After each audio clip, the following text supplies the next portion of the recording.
I think it's really important that advisors and candidates are on the same page about what it takes to complete the PhD. Part of that, ensuring people are on the same page, requires an understanding of the time it will take to do certain parts of the project, to have a really set project timeline in place from the beginning of the project. That's where most of the problems seem to arise, is in managing those expectations. If my expectations are different to those of the candidate, or Lexi in this case, then it can lead to quite a lot of problems. If you get that early on, everyone knows what those expectations are, and the whole process is quite smooth. I think at the start, as a student, you also don't really oversee the project yet, and your supervisor is there to help you and has a better idea of how to plan it and help you to actually complete it within time.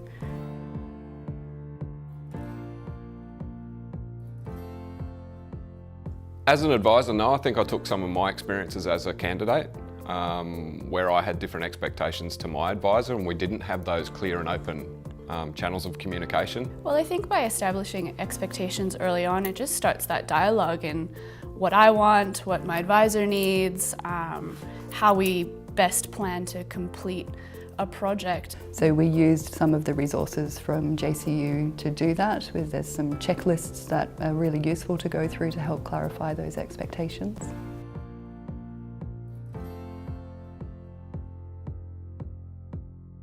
Things happen, particularly in our research, because we're doing field work and experimental research. Things can go wrong all the time. Small things like aquarium pumps stopping working or lighting systems just not working. You can't predict when those things are going to go wrong. Things tend to change as time goes on, but at least at the start you have this dialogue and you have this openness, and so if things change, if my expectations change, if my situation changes, I know I can openly go to Andrew and say, hey, things have changed, this is what I need, what do you need? And I think that's been really helpful for our relationship.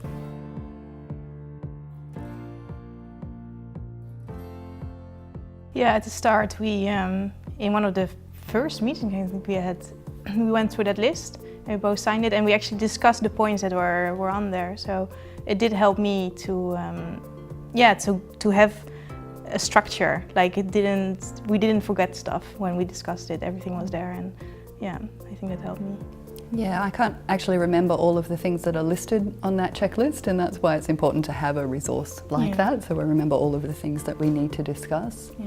For me, it's a bit of a formality to go through those steps, but I think it is really important for the student to hear my perspectives on each of those points that are on that checklist as well.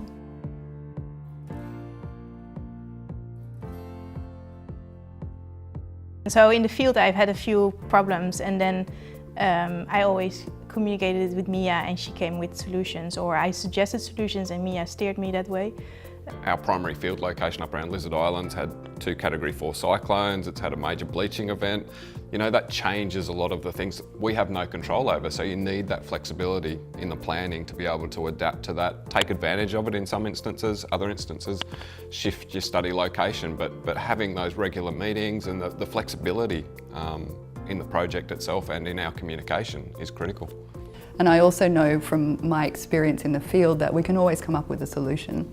So when problems arise, I think I'm usually very calm about them and I'm solution focused. Yeah. And I know that for my students, when the problems arise, then it's a much more of a cause for concern.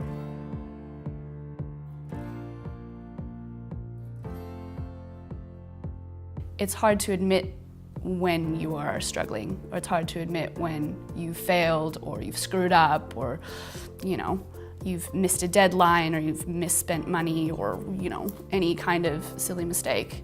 But by having such an open relationship and such an open contact, I can also walk down the hall if it's not a scheduled meeting and just say whatever the problem is. Discussions with Mia always help me to structure things again. So usually when I go into a meeting, in my head it's very messy because I went in a lot of different directions with ideas and with writing, and meetings with Mia always help me to structure it again and to get a focus of, okay, next week I'm going to do this, this and this, and then I get to this goal.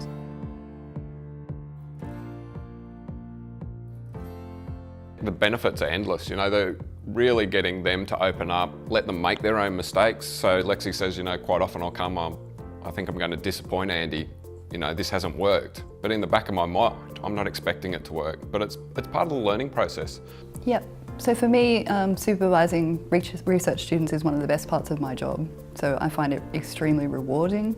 I really like watching my students grow and develop over time. I think that's kind of a lovely gift I can give someone is as they build their research career.